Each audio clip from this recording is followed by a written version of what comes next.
Okay.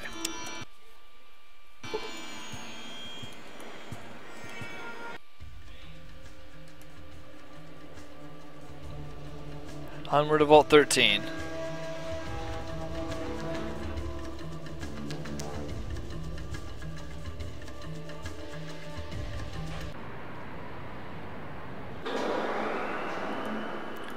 For a lot of Fallout players, if it's been a long time since they've played Fallout, this would be definitely a nostalgic sort of moment for you, because this is the starting screen of Fallout 1. You start right over here, and you're pointing this way, and there's a there's a corpse rotting right out here. You have a 10mm pistol, and there's a bunch of rats in here, and you can kind of kill them. And this music only plays in kind of the deepest sections of the game.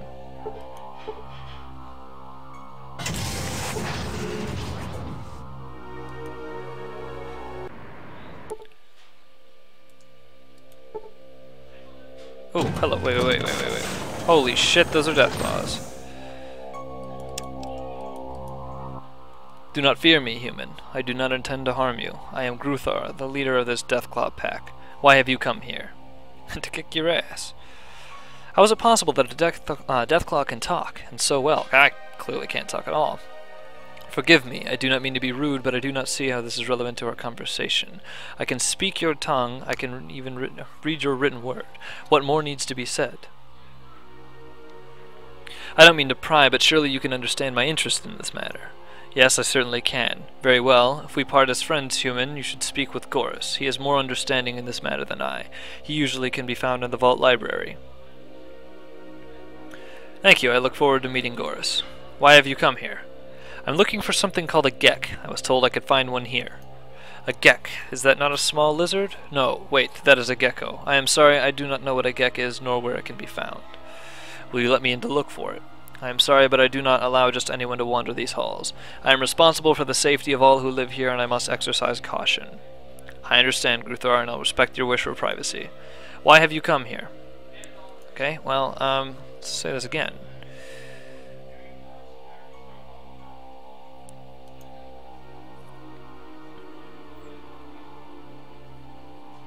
I understand your concern. You don't know me well enough to trust me. What if I could help you out somehow, and in return you could allow me to look around? Gruthar stares at you intently for a moment. You would be interested in helping us? Yes, I sense little evil in you. Very well, I shall place my trust in you. Thank you. There are many machines here, machines built by humans. Deathclaw hands cannot use these machines. However, there is one machine that understands questions. I ask it to run the other machines, and it obeys. The machine no longer listens. It will no longer run the other machines. We are running out of food and water. I have ordered raids on the human land so that we may survive. I am not proud of this, and I would put an end to it. If you repair this machine, I will be able to feed my people once again. I will gladly stop the raids. Would you agree to this? I'll give it a try. Thank you. The machine is in the vault control center on the 3rd level. If you can repair it, please do so. I am placing my trust in you. Please do not betray it. You are welcome here. I won't let you down, Gruthar. You have my word on that. Now, this happened to be just a find for us. We were going through the Vault 8 level 2 section when we found, oh, I believe it's on What you be? either Solik or Cassidy, we found a voice recognition module. Right here, see, computer voice module? Normally, you'd have to go to New Reno, talk to the guns guy, and he would offer it for you for the whopping price of $3,000, but that's just not right. We just happened to find it. I didn't even know it was there, but that will fix the machine.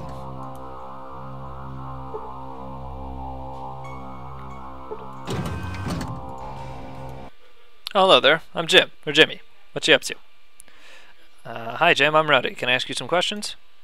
It's a pleasure to meet you, Rowdy. I'd be happy to answer some questions. What's all this machinery for? This is a mainframe computer system and related support devices. From here, all functions of the vault are remotely controlled. Ah, I see. What would you like to know? Isn't this the Vault Overseer room? This actually normally would be the room in which the Overseer would stay, as was the case in Vault 13. Normally the Vault Overseer would be stationed here, but Vault 13 has been fully automated. Why? I mean, isn't that unusual? I don't know the full story, but at one point in the Vault's history there was a rebellion. The Overseer was either killed or overthrown, I'm not sure which. Anyway, the leaders of the revolution didn't want to entrust the fate of the people to another Overseer, so they installed this mainframe. The records say that it was purchased from... what was the name? Oh, I remember. The Brotherhood of Steel. The Brotherhood of Steel is an entity both in this game. We've been seeing little posts in the cities that we've been running across. And they were a big part of Fallout 1 as well. And that rebellion may be tied to the fact that after the Vault Dweller saved the world, the Overseer cast him out. Could you tell me anything about this Brotherhood? No, I'm sorry, but I have no information on them. This happened ages ago, and I've never found any references to them other than this one. However, it's my understanding that the Brotherhood was a military outfit, and there are some ruins of what appears to be a military base west of here. That may be what's left of them. Okay. What would you like to know? What do you think about the Deathclaws? Well, in some ways I admire them for what they are and what they're trying to become. In other ways, they scare the hell out of me. I just don't think I'll ever get used to the fact that they're just as smart as I am. Well, some of them are that smart. Do you think that they are a threat to human society? Oh, absolutely. They are superior. They are far superior to us physically, and they are equals mentally. That makes them a pretty big threat. However, it all comes down to morals and ethics in the end. Fortunately, they seem to be ethical and morally well developed. I see what you mean. Are you here in the vault because you want to be? Oh yeah, I've liked it here ever since I stumbled upon the place, and I don't really want to leave. I've always been a loner, and I don't much care for people. No offense intended. None taken. Alright, I think I'll be going. I don't honestly care what you do.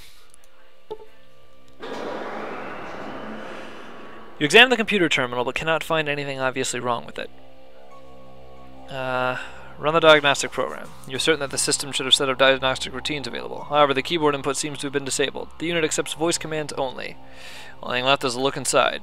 Peering into the massive cables and circuit boards, you find that the system has been deliberately sabotaged. One of the circuit boards, the voice recognition module, is beyond repair and must be replaced. Now all you need to do is find a replacement module. Bingo! You install the module in the terminal. The system is repaired. Cool. Let's see if we can talk to it again. System is working fine now. Alright. Yeah. Yeah. Yeah. Let's see what we can learn about this place, actually. This is, I mean, as you can imagine, this is a pretty big lore section of the game. Wow, that's a locker full of explosives.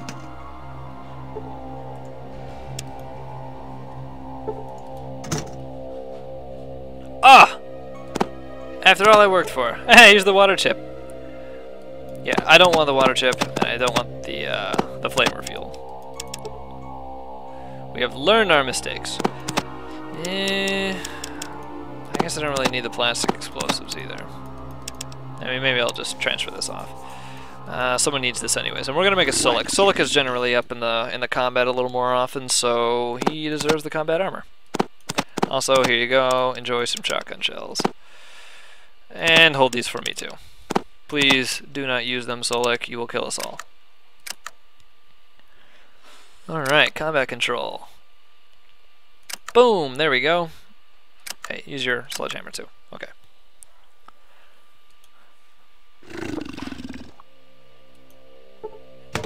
I think I recall there being quite an exceptional bit of loot in this game. They're definitely... They really do reward you for, using any skills in this game. Like, it can be hard to get by if you're not just going up directly in small guns or big guns or anything like that. Holy shit, that's a G.E.C.K! Here it is. Here it is, right here. Okay, let's go.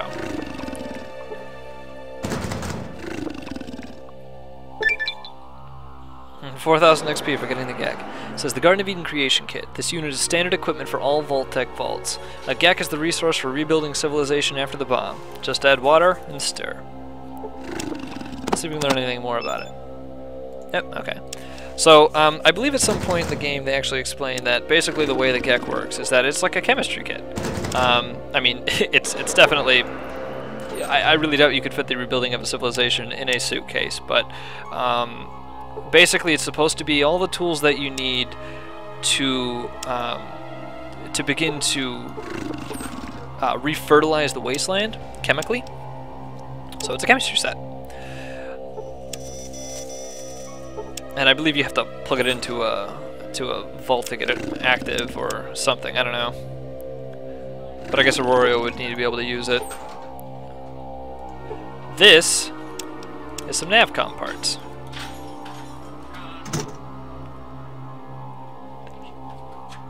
All right. So, we are done with a very, very important quest now. Oh, this doesn't even appear to be locked. Okay, it also doesn't appear to have anything in it. Alright, so let's take a look. We've leveled up now. And we seem to be doing okay on the lockpick. I mean, we really haven't had any problem lockpicking anymore. So I think we're going to stay away from that for just a little bit.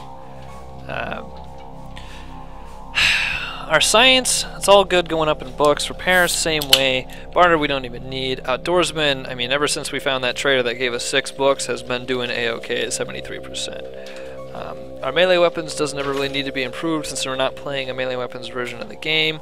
And our unarmed and our small guns is sitting at a healthy thing. So perhaps we'll continue going up in energy weapons just for when those begin to show up.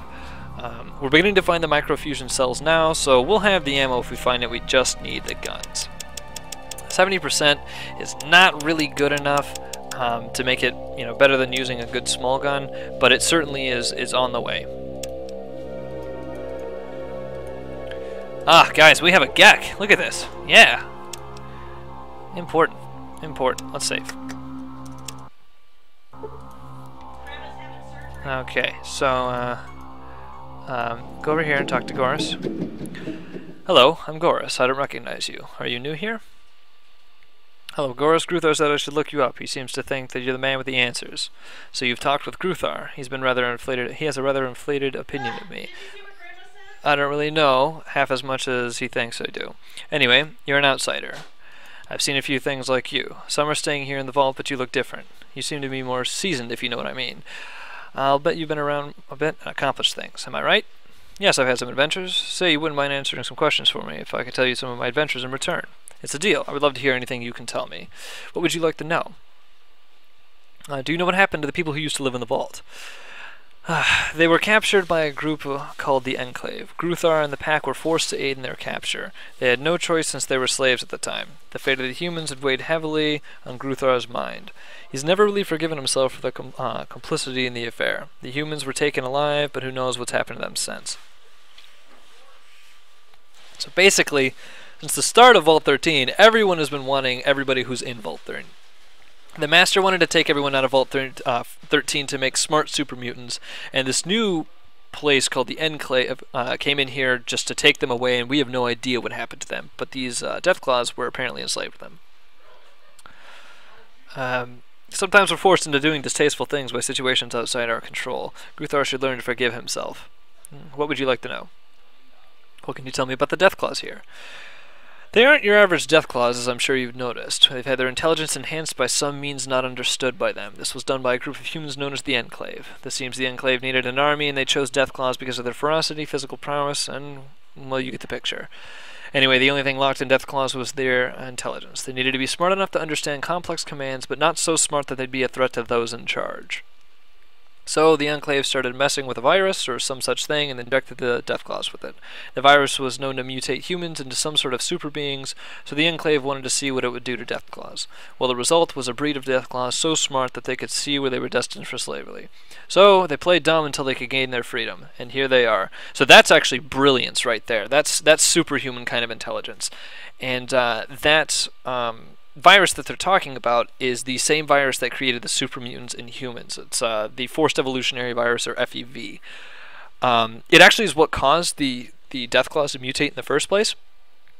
The Deathclaws used to be raccoons, and then they mutated from raccoons with the FEV to become Deathclaws.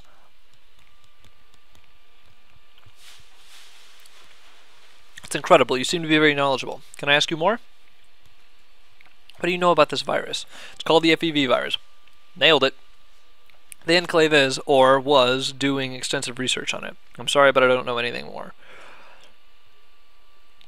Okay, on to other things. Are you a prisoner here? No, I can leave at any time I like. I haven't done so because I don't want to travel alone. I'm pretty tough and can take care of myself, but I'd still be one person alone in the desert if anything happened.